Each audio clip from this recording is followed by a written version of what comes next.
இனிய காலை வணக்கம். யோகாசனங்களில் என்னென்ன பிரச்சனைகளை சரி செய்ய முடியும்? உடலில் நடக்கக்கூடிய எல்லா பிரச்சனையும் யோகாசனங்களில் மட்டும்தான் சரி செய்ய முடியும். வேறு ஏதாவது வழிகள் உண்டா, குறுக்கு வழிகள் அப்படின்னு கேட்டிங்கன்னா கிடையவே கிடையாது. ஒரே வழி, ஒரே மார்க்கம், யோக மார்க்கம்தான். இன்றைக்கி இருக்கிற பரபரப்பான சூழ்நிலையில் எங்கு பார்த்தாலும் நேரம் இல்லை இருக்கிறது 24 மணி நேரம் தான். நேரமில்லைன்னு சொல்லிட்டு ஒரு கட்டத்தில் போயிட்டு மருத்துவமனையில் படுத்துக்கிறோம். அன்றைக்கி நேரம் நிறையவே கிடைக்குது. நேரமில்லைன்னு சொல்லிக்கிட்டு இருந்தோம். ஆனால் அன்னைக்கு போயிட்டு நம்ம பெட்டில் படுத்துக்கிற போது நேரம் அன்னைக்கு நீங்கள் நினைச்சாலும் யோக பயிற்சியின் மூலமாக அந்த நோயை குணமாக்க முடியாது. ஏன்னா அது நம்மளுடைய உடலில் ஊறி பெரிய பிரச்சனையாக உண்டு பண்ணியிருக்கோம். அன்னைக்கு மருத்துவமனைக்கு போய் தான் ஆகணும். அதற்கு முன்னாடியே இந்த உடல் உறுப்புகள் நமக்கு ஒத்துழைப்பு கொடுத்த போது இந்த உடல் உறுப்புகள் நமக்கு ஒத்துழைப்பு கொடுத்த போது யோக பயிற்சிகள் செய்திருந்தால் இன்றைக்கி நம்ம போயிட்டு பெட்டில் படுக்கக்கூடிய நிலை வந்திருக்காது. அப்போது நேரமில்லைன்ற சாக்கு போக்கு சொல்லி கொண்டு இருக்காமல் நேரத்தை ஒதுக்கி காலையில் ஒரு அரை மணி நேரம், மாலையில் ஒரு அரை மணி நேரம் யோக பயிற்சி செய்யணும். செய்தால் மட்டும்தான் நமக்கு நன்மை நடக்கும். நமக்கு நன்மை நடந்தால் தான் நம்மளால் பிறருக்கு நன்மைகள் செய்ய முடியும். நான் வீட்டு பெண்ணாக இருக்கிறேன், குடும்ப பெண்ணாக இருக்கிறேன். எனக்கு என்னுடைய வீட்டில் இருக்கிறவங்கள பார்த்துக்கணும், அவங்களுக்கு உண்டான கடமைகளை செய்யணும் அப்படின்னு சொல்லிட்டு பல்வேறு பெண்கள் இன்றைக்கி தன்னை பார்த்துக்காம குடும்ப உறுப்பினர்களை பார்த்துக்கிறாங்க. ஆனால் அவங்களுக்கு பல்வேறு பிரச்சனைகள் வந்துடுது. அதே சமயத்தில் நேரம் கிடைக்கும்போது நேரத்தை என்ன செய்கிறோம்? டிவி பார்க்குறதில்ல, நெடும் தொடர்கள் பார்க்குறதில்ல, செய்திகள் பார்க்குறதில்ல, படம் பார்க்குறதில்ல, இந்த மாதிரி நேரத்தை வீணடிச்சிட்ருக்குறோம். அப்போது கிடைச்ச நேரத்தையும் பயன்படுத்தலை. காலை மாலையில் இருக்கிற நேரத்தில் இந்த மாதிரி கேளிக்கையான விஷயங்கள், தொலைக்காட்சி நிகழ்ச்சிகள், இதை எல்லாத்தையும் பார்த்து உடல் ஆரோக்கியத்தை கெடுத்துக்கிறோம். எந்த வீட்டு பெண்கள் தொலைக்காட்சி நெடுந்தொடர்கள் பார்க்குறாங்களோ, அதே சமயத்தில் காலையில் எழுந்ததும் செய்திகள் பார்க்குறாங்களோ, அந்த குடும்பத்தில் நிம்மதி இருக்காது. கட்டாயம் பிரச்சனைகள், பல்வேறு பிரச்சனைகள் மேலும் மேலும் அந்த குடும்பத்தில் வந்துக்கிட்டு இருக்கும். அதுக்கு காரணம் என்ன அப்படின்னா, அவங்க எதை பார்க்குறாங்களோ அதுவாக அவங்க மாற்றப்படுறாங்க. இதுதான் நிதர்சன உண்மை. அப்போ இப்போ நம்ம ஒரு சில சின்ன சின்ன பயிற்சிகளை செய்து காட்ட போகிறோம். அதை நம்ம செய்தோம் அப்படின்னா கட்டாயம் நம்ம ஆரோக்கியமாக இருப்போம். இதுக்கு எவ்வளோ நேரம் எடுத்துக்கணும்னா 2லேருந்து 3 நிமிஷம் தான் எடுத்துக்கும். பாருங்கள், முதல்ல இது போல் வஜ்ராசனத்தில் உட்காந்துக்கோங்க. வஜ்ராசனத்தில் உட்காந்துக்கிட்டு கைகளை பின்னாடி வச்சுக்கோங்க. பின்னாடி வச்சுக்கிட்டு நல்லா மூச்சு இழுத்துக்கோங்க.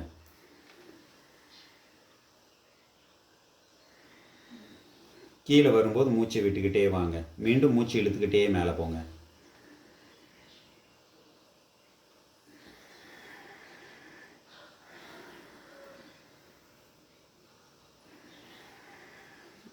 மூச்சு இழுத்துக்கிட்டே மேலே போகிறோம். மூச்சு விட்டுக்கிட்டே கீழே வரும். மீண்டும் மூச்சு எடுத்துக்கிட்டே மேலே. இது போல் ஒரு நிமிடம் செய்யுங்க. அதன் பிறகு கைகளை உங்களுடைய முழங்கால் மேலே வச்சுக்கிட்டு நல்லா மூச்சு இழுத்துக்கோங்க. மூச்சை விட்டுக்கிட்டே கீழே வாங்க. மூச்சு இழுத்துக்கிட்டே மீண்டும் மேலே வாங்க. மீண்டும் மூச்சை விட்டுக்கிட்டே கீழே.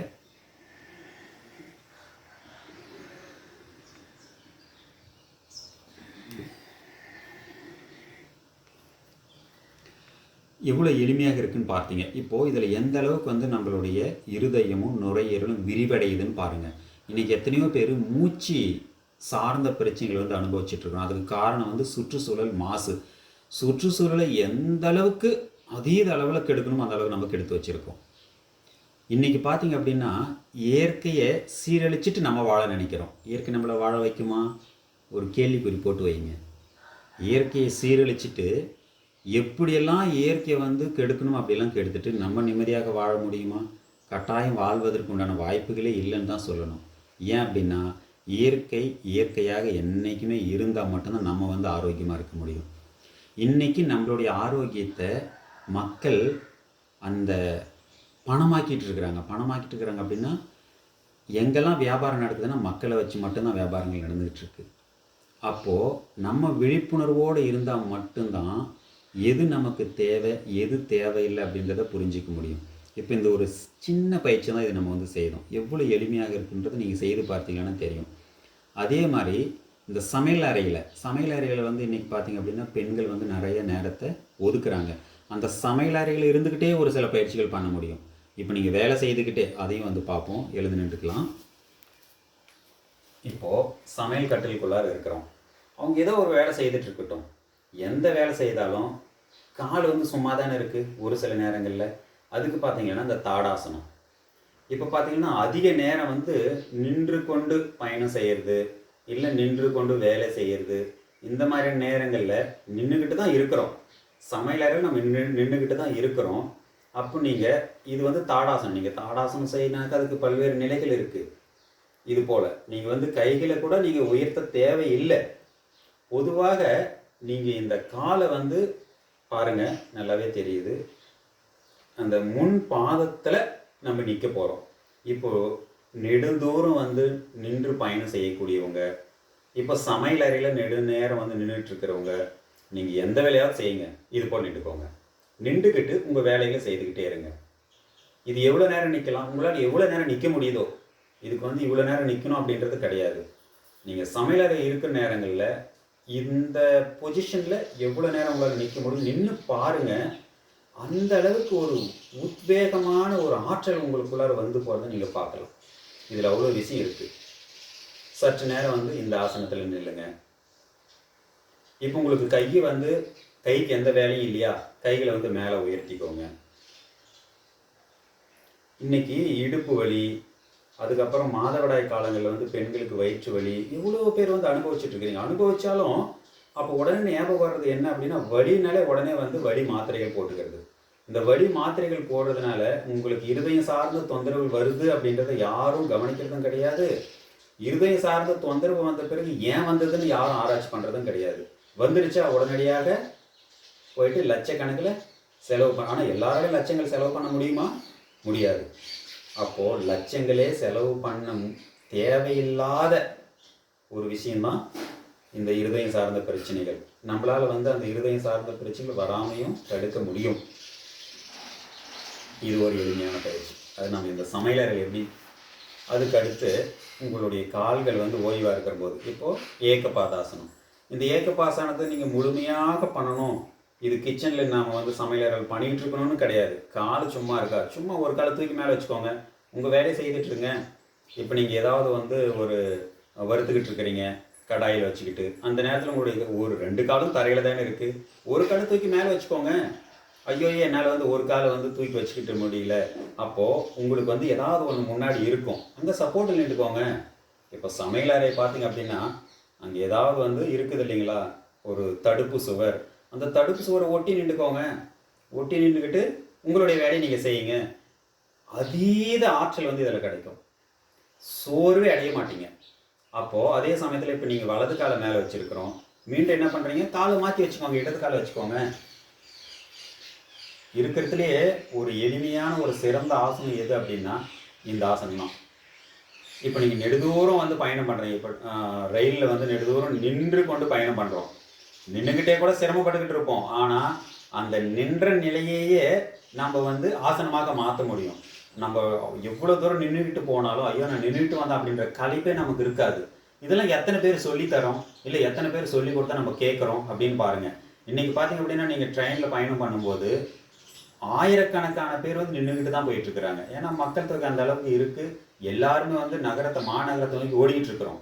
ஆனால் அந்த நின்று கொண்டு இருக்கிற மாத்திரம் நம்ம எதுவும் செய்ய மாட்டோம். அப்போ கூட மொபைலில் பார்த்துக்கிட்டு ஏதாவது ஒரு நேரத்தை வீணடிச்சுக்கிட்டு இருப்போம், ஏதாவது ஒரு விஷயத்தை பார்த்துக்கிட்டு இருப்போம். மற்றவங்க வந்து நடித்து அவங்க சம்பாதிக்கிறத நடிக்கிறத பார்த்துக்கிட்டு இருப்பீங்க. ஆனால் உங்களுக்காக எதுவுமே பண்ண மாட்டீங்க. அப்போ இந்த மாதிரி இல்லைங்க. இதுலேயே பல்வேறு நிலைகளை வந்து உங்களால் வந்து அந்த சமையல் அறையிலையோ இல்லை வந்து மற்ற இடங்களையோ பண்ண முடியும். உங்களுடைய கால் சும்மா இருக்குது, சும்மா வச்சுக்கிட்டு இதை வந்து ஏதாவது ஒன்று பண்ணிக்கிட்டு இருக்கீங்க. இதில் எவ்வளோ விஷயங்கள் இருக்குது. இப்போ நீங்கள் கால்கள் சும்மா வச்சுருக்கிறீங்க, சமையலறை சும்மா தானே இருக்கிறீங்க, இதை வந்து ரொட்டேட் பண்ணுங்கள். இதில் எவ்வளோ விஷயம் இருக்குது. உங்களுடைய பாதங்களில் வந்து எல்லா நரம்புகளும் போயிட்டு முடிவடையுது. அப்போது இதில் அவ்வளோ அற்புதங்கள் நடக்கும். அதே மாதிரி காலை மாற்றி பண்ணிக்கோங்க. இது எல்லாமே சொல்கிறது பார்த்தீங்கன்னா அந்த சமையல் அறையில் நீங்கள் சும்மா இருக்கிற போது செய்யக்கூடிய பயிற்சிகள். ரைட்டில் பண்ணிக்கோங்க, லெஃப்டில் பண்ணுங்கள். இது எல்லாமே வந்து இதில் உங்களுக்கு நேரமும் வந்து அதுக்காக தனியாக ஒதுக்க தேவையில்லை. ஐயையோ எனக்கு நேரம் இல்லையே, எனக்கு நேரம் இல்லையே அப்படின்னு தானே நீங்கள் சொல்லிகிட்டு இருக்கிறோம். அப்போ அந்த சமையல் பண்ணும்போதாவது இதெல்லாம் பண்ணிகிட்டு இருக்கலாம்ல. சும்மா கொஞ்சம் ஃபார்வர்ட் பெண்ட் பண்ணிக்கோங்க, பேக்வர்ட் பெண்ட் பண்ணிக்கோங்க. இது எல்லாமே பார்த்தீங்க அப்படின்னா சமையல் அறையில் இருக்கும்போது செய்யக்கூடிய பயிற்சிகள். இது உங்களால் எத்தனை பண்ண முடியுமோ எல்லாமே பார்த்தீங்கன்னா சுவாசத்தோடு தான் செய்யணும். பின்பக்கம் போகும்போது சுவாசத்தை இழுத்துக்கணும், முன்பக்கம் வளையும் போது சுவாசத்தை வெளியில் விடணும். இது எப்படி நாங்கள் எங்களுடைய அந்த கான்சன்ட்ரேஷனை வந்து எப்படி சமையலில் வந்து செலுத்த முடியும், நீங்கள் சொல்கிற ஆசனங்கள்லாம் செய்துட்டு இருந்தா அப்படின்னு ஒரு சிலருக்கு கேள்வி எழும்.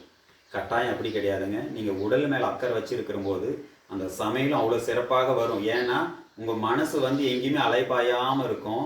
உங்கள் மனசு எங்கே இருக்கும்? உடலில் தான் இருக்கும். உடலில் இருந்து நீங்கள் சமைச்சிங்க அப்படின்னா அந்த சமையலும் இன்னும் பிரமாதமாக இருக்கும். அதை சாப்பிட்றவங்களும் ஆரோக்கியமாக இருப்பாங்க. சரிங்களா? அப்போது இந்த விதத்தில் அந்த சமையல் அறையில் ஒரு சில பயிற்சிகள், அப்புறம் கை சும்மா இருக்கா, இந்த விரல்கள். இன்றைக்கி எத்தனையோ பேருக்கு பார்த்தீங்கன்னாக்கா இந்த நரம்பு தளர்ச்சி அப்படி ஏற்பட்ட பிரச்சனைகளை விரல் எல்லாமே வந்து அதிர்ச்சி அடையும். சும்மா விரல்களை வந்து இது போல் பண்ணிகிட்ருங்க. ரொம்ப எளிமையானது தான். ஷோல்டர் மேலே கை வச்சுக்கோங்க, ஷோல்டரை வந்து ரொட்டேட் பண்ணுங்க, பின்பக்கம் இருந்து செய்யுங்க.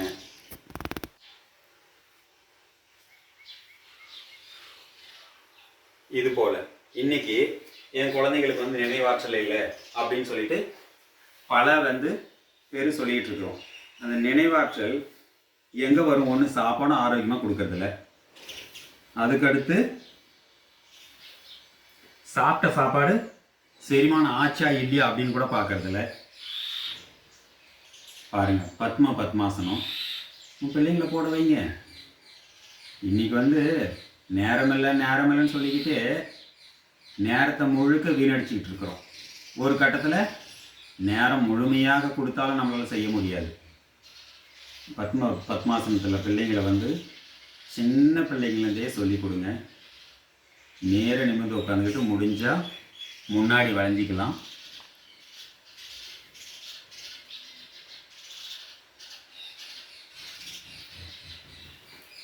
எவ்வளோ நேரம் வந்து இது போல் அமர முடியுமோ உட்கார வைங்க.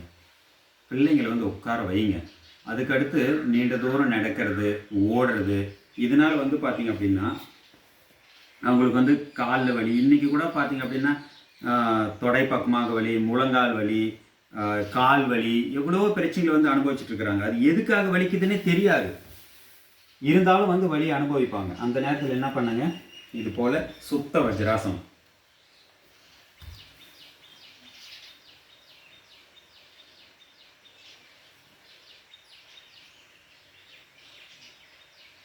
இதில் பல்வேறு நிலைகள் இருக்குது. உங்களுக்கு எப்படி வந்து விருப்பமாக இருக்கோ அப்படின்னு நீங்கள் செய்துக்கலாம். இப்போது என்னால் வந்து இது போல் படுக்க முடியல அப்படின்றவங்க என்ன பண்ணணும் அப்படின்னா கீழ்ப்பக்கமாக ஒரு தலையினை வச்சுக்கணும். அப்படி இல்லாட்டி இந்த கால் இருக்கு இல்லைங்களா, 2 காலும் கொஞ்சம் அகலம் விரிச்சிட்டிங்க அப்படின்னா ஈஸியாக உங்களால் வந்து படுக்க முடியும். இதில் பாருங்கள், நீங்கள் வந்து செய்யும் போதே தெரியும் எந்த அளவுக்கு இந்த வயிற்று பகுதி அழுத்தப்படுது. இன்றைக்கி வந்து வெயிட் லாஸ் பண்ணணும்னு சொல்லிட்டு எவ்வளவோ விஷயங்கள் நடந்துக்கிட்டு இருக்குது. இந்த மருந்து எடுத்துக்கோ, அந்த மருந்து எடுத்துக்கோ, இதை எடுத்துக்கோ, அதை எடுத்துக்கோன்னு சொல்லிட்டு வெயிட் லாஸ். யாரெல்லாம் நீங்கள் மேலே வரும்போது இது போல் பக்கவாட்டில் போயிட்டு வரணும். இந்த வெயிட் லாஸ் பண்ணணும்னு யாரெல்லாம் வந்து மருந்து மாத்திரைகள் எடுத்து வெயிட் லாஸ் பண்ணுறீங்களோ பல்வேறு உடல் உபாதைகள் அவங்களுக்கு வரும். நினைவு வச்சுக்கோங்க. அந்த கணத்தை, உடல் கணத்தை வந்து குறைக்கிறதுக்கு இயற்கை முறையில் குறைக்கணும். ஒன்று, ஃபஸ்ட்டு இந்த வாயை வந்து கட்டுப்படுத்தணும். குப்பையில் இருக்கிறதெல்லாம் தூக்கி இன்றைக்கி வாயில் போட்டுக்கிறோம். என்னென்னலாம் நம்ம குப்பையில் போடுவோமோ அது எதெல்லாம் குப்பையில் போடக்கூடிய பொருட்கள், எதெல்லாம் வந்து அடைச்சி வருதோ பேக்கெட்டில், அது எல்லாமே குப்பையில் போடக்கூடிய பொருட்கள் தான். அது எல்லாத்தையும் நம்ம என்ன பண்ணுறோம், இன்றைக்கி வயிற்றுக்குள்ளார போட்டுக்கிறோம். அப்போது உண்ட உணவு செரிமானம் ஆச்சியா ஆகலையா எதுவுமே நம்ம ஆராய்ச்சி பண்ணுறது கிடையாது. மருந்தென வேண்டாவாம் யாக்கைக்கு அருந்தியது அற்றது போற்றி உணின். எல்லாரும் குரல் வந்து தெரியும், ஆனால் அதனுடைய விளக்கம் தெரியும், யாரும் கடைபிடிக்கிறது கிடையாது. அருந்தியது. அருந்தியதுன்னா திருவள்ளுவர் 2000 ஆண்டுகளுக்கு முன்னாடியே உணவை வந்து குடிக்க சொல்லியிருக்காரு. இன்னைக்கு எத்தனை பேர் நம்ம உணவை குடிக்கிறோம்? எத்தனை பேர் வந்து எப்படி குடிக்கிறதுன்னு தெரியுது? உதட பிரியாமல் அரைச்சி எத்தனை பேர் சாப்பிட்றோம் அப்படின்னு சொல்லிட்டு நம்ம தெரிஞ்சுக்கிறதுக்கு முயற்சி பண்ணுறதில்ல. அப்படி யாராவது நமக்கு சொல்லி கொடுத்தாலாம் பெரிய வந்துட்டாங்க சொல்லி கொடுக்குறதுக்கு அப்படின்னு அவங்களே வந்து தாழ்வு அவங்களையும் தட்டி விட்டுட்டு போய்கிட்டே இருக்கிறோம். நல்ல விஷயம் வந்து நல்லவங்களுக்கு போய் சேரட்டும். நல்ல விஷயங்கள் வந்து எல்லாரும் கேட்டுக்குவோம். நல்ல விஷயங்களை கடைபிடிப்போம். நம்மளும் ஆரோக்கியமாக இருப்போம். இந்த சமுதாயத்தையும் ஆரோக்கியமாக வச்சுருப்போம். நன்றி. திருச்சிற்றம்பலம். வாழ்க வளமுடன்.